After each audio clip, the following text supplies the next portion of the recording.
Hello, it is Topical Tuesday, September 1st, 2020. Steve Sipress here. I was reading an article in the Winston-Salem Journal, North Carolina, and the question was, who is to blame for the current disastrous economy, especially for small businesses? And that was specifically North Carolina small businesses, but it's happening all over the U.S.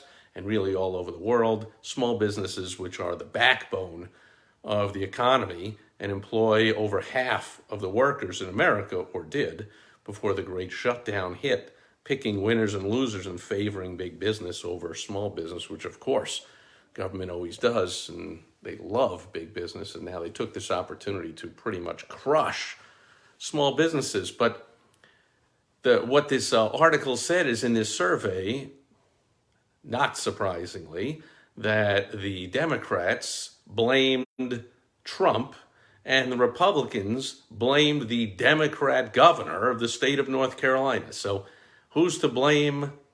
Whose fault is it? Here's the real answer. If you ask me, and if you're watching this video, you're asking me. Here's my answer. Who gives a rip? Who cares, okay?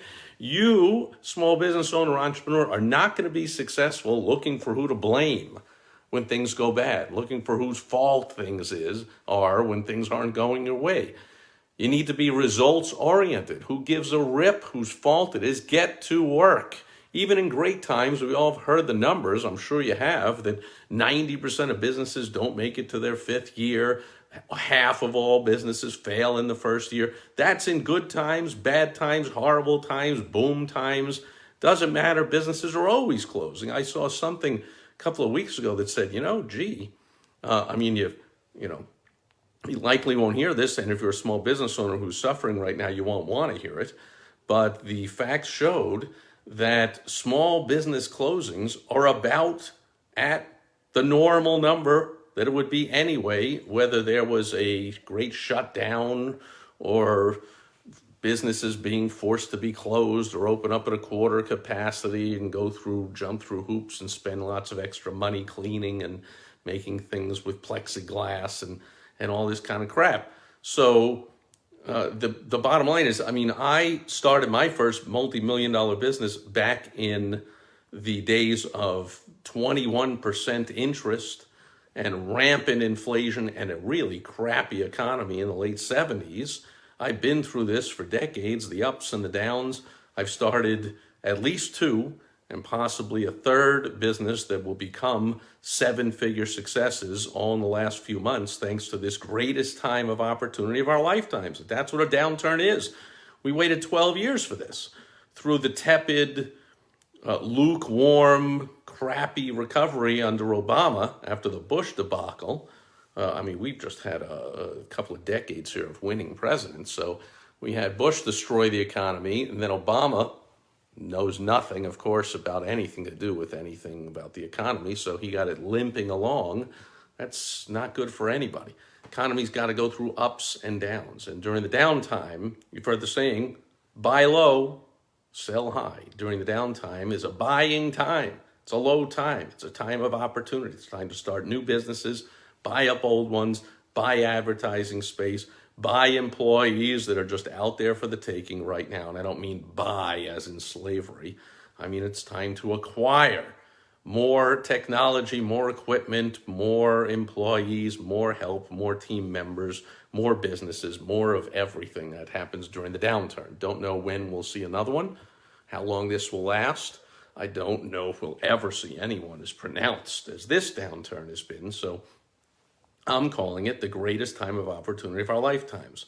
And I've been real busy over the past few months putting a whole bunch of irons in the fire. Things are panning out like crazy. I'm going to look back just like I have at every downturn and say, man, that was the time that I started what became that massive success. Hopefully you are too. It's not over yet, so there's still time to act. So my advice here on Topical Tuesday, stop looking around about who's to blame. Stop waiting for another government handout and saying, oh, without another government handout, without more PPP, I'm in trouble. If I don't get another check, we're going to go under. If the government doesn't allow me to open up, blah, blah, blah. Who cares what anyone allows you to do? If the government is not allowing you to open up your business as it is, then open up your business in a different way or open up an entirely new business. But do something, because I guess it makes you feel good and it gives you some satisfaction. And most of the people, probably 95% of the people, will feel sorry for you and agree and say, oh yeah, that's terrible that XYZ or person A or person B or whoever or whatever was the cause of your failure. But in the long run, who gives a rip? What was the reason for your failure? What do you want failure for? So the easy way out is to fail and blame and make up excuses and reasons and whatever you want to call it. The tough thing to do is get to work. First, the work starts up here. Come up with the right strategy, which during this more pronounced downturn than anyone I've ever seen in my lifetime, it calls for out-of-the-box thinking. Calls for not stubbornly saying, well, I'll wait till I can open up my business just the way it is. And gee, it's the government's fault, whether it's the mayor, the governor, the president, Congress, the local tax collector. I mean, who gives a rip? Stop it already that it's somebody else's fault. Is that the story you're going to tell 5-10 years from now? Like, oh yeah, 2020 was rough. That was the year that X person, thing, whatever, caused misery and shut down my business and caused failure and blah, blah, blah. Is that the story you want to tell? Or, hey, 2020, oh yeah, that was the year that despite what this person did, that person said, what the economy did, what this happened, what that, whatever, I got to work. I came up with a winning strategy. I got to work implementing it, and holy crap, big windfall at a humongous success. Loved 2020. Can't wait for the next big downturn. Hopefully, that second one is your attitude. I'm here to help if you want. Go to helpfromsteve.com. We'll get on the phone. My calendar's practically jammed up incredibly these days, but I'll take a little bit of time once in a while and open up some time for these calls. And we'll get on the phone. I'll help you out. I'll send you on your way, and hopefully you report back to me on the success. But otherwise, if you don't want help from me, get help from somebody. Brainstorming, 2 heads are always better than 1. Or be brilliant and come up with an idea on your own, but come up with something other than whose fault is my failure. Gives a rip. And that'll do it for Topical Tuesday. I'll catch you back here again tomorrow on World Wide Web Wednesday. Thanks for the likes. Thanks for the shares. Thanks for the subscribes. Thanks for everybody being here live, watching on the replay. And I'll catch you tomorrow. Over and out. Bye-bye.